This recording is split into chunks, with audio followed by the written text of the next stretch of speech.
Hello, good morning students. I hope you all are well. I'm myself Mridula Sharma from Springfields Public School. Let's continue with our topic. We have discussed the various ratios under the turnover ratios. The first two ratios we have already discussed. The next two formulas, they are as it is. Just have a look. The next ratio, trade payable turnover ratio.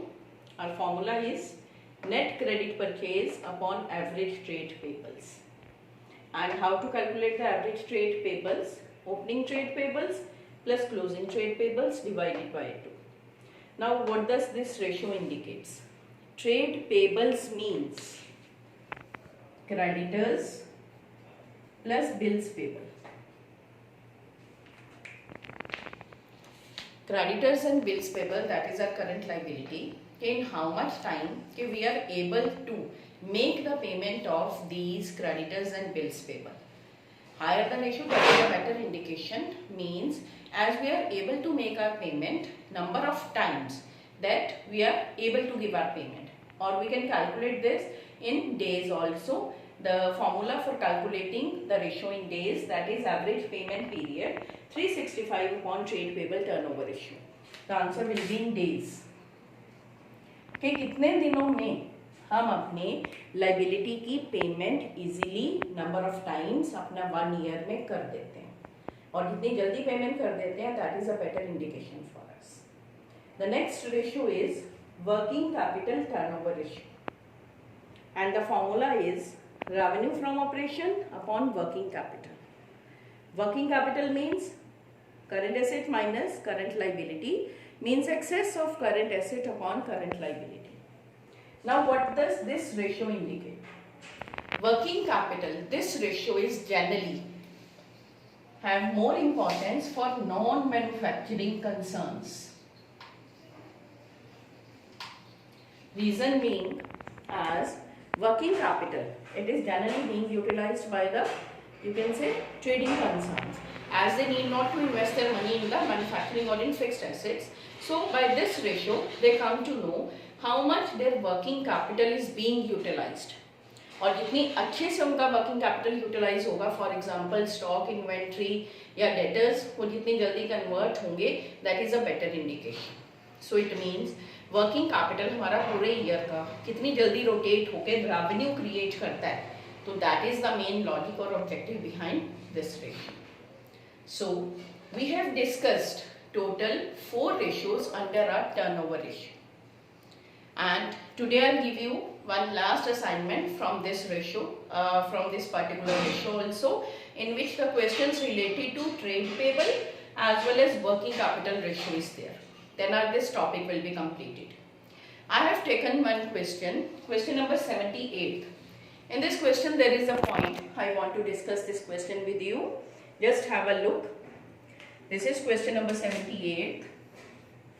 In this question, revenue from operation for 2 years data is given. 36 lakh and 60 lakh is given, or GP 25%. And then trade receivable on 1st January, beginning, opening, that is given, but here no such figure is given. Here also trade receivable on 31st December is given. Here no such value is given, opening, but the closing value is given. Inventory, that is given, here nothing, and inventory on 31st January, these are given. And we have to find out the trade receivable turnover ratio as well as the inventory turnover ratio. So firstly we will calculate the trade receivable turnover ratio. What is the formula for this?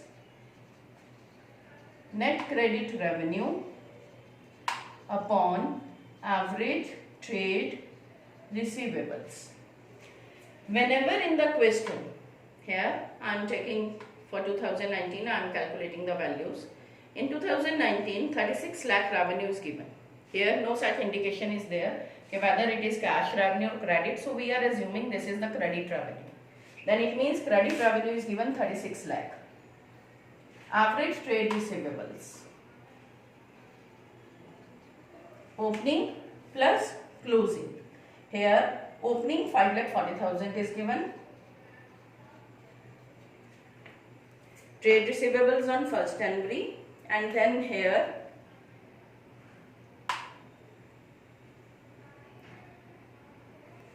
Trade receivables. Yes, here trade receivables 5,40,000 is given, but its next trade receivable at end, there is not a tall question mark. Here the value is given 6,60,000.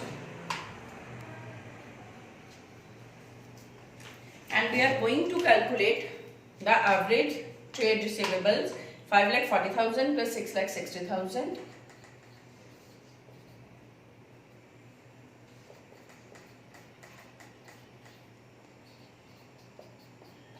Our answer is 6 times. The first ratio we have calculated, trade receivable turnover ratio for the year 2019. Now the question is here, when the same ratio we are calculating for 2020, again same formula, net credit revenue upon average trade receivable. Credit revenue is given 60 lakh.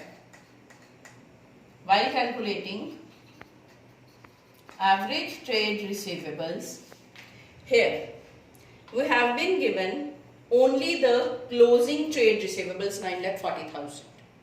The main point is the last year's closing trade receivables becomes the opening trade receivable for the next year. Then it means here the value will be 6,60,000. Here the closing will be treated as the opening trade receivables. Now we can calculate the same. 6,60,000 plus 9,40,000 divided by 2, 16 lakh. It comes to 7.5 times our answer. The main point in this question is that the closing trade receivables become the opening trade receivable for the next year. In the same way here also, when we are going to calculate the inventory turnover ratio, in this question, opening here revenue is given, GP is given 25%, and we have to calculate the cost of revenue first. The cost of revenue can be calculated, our formula that will apply, that is revenue minus GP. So firstly we will calculate 25% of 36 lakh and then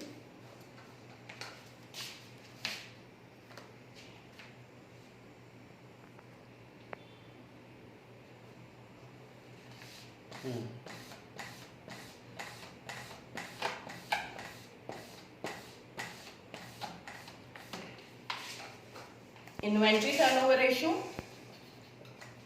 for this particular year, cost of revenue upon average inventory.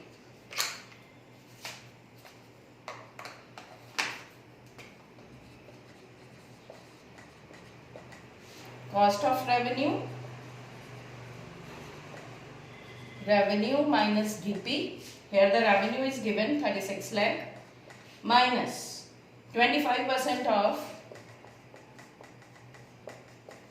36 lakh. Then it means 36 lakh minus 9 lakh. This is our cost of revenue and average inventory. Opening plus closing, here both the values are given. 6,50,000 plus 7 lakh divided by 2. 13,50,000 divided by 2. Now we can just put the values in the formula. 27 lakh divided by 675,000, it comes to 4 times. In the same way, for the next year also, the same formula you can apply and you can calculate. Here the value is missing, the closing stock inventory, that will become the opening inventory for the next year, and we can calculate the same by this ratio. I hope this topic is clear to you. Whenever 2 years data is given and some value is given, generally opening and closing, the last year's closing, that will become the next year's opening inventory or trade receivables or payables. Like this you are going to solve your question. Now along with this, only the last assignment that I am giving to you, in which the questions related to these two ratios are there. And you have to solve. If any query, you can write down the question. Then in the next video, I'll just solve that question, particular question. Thank you. Have a nice day.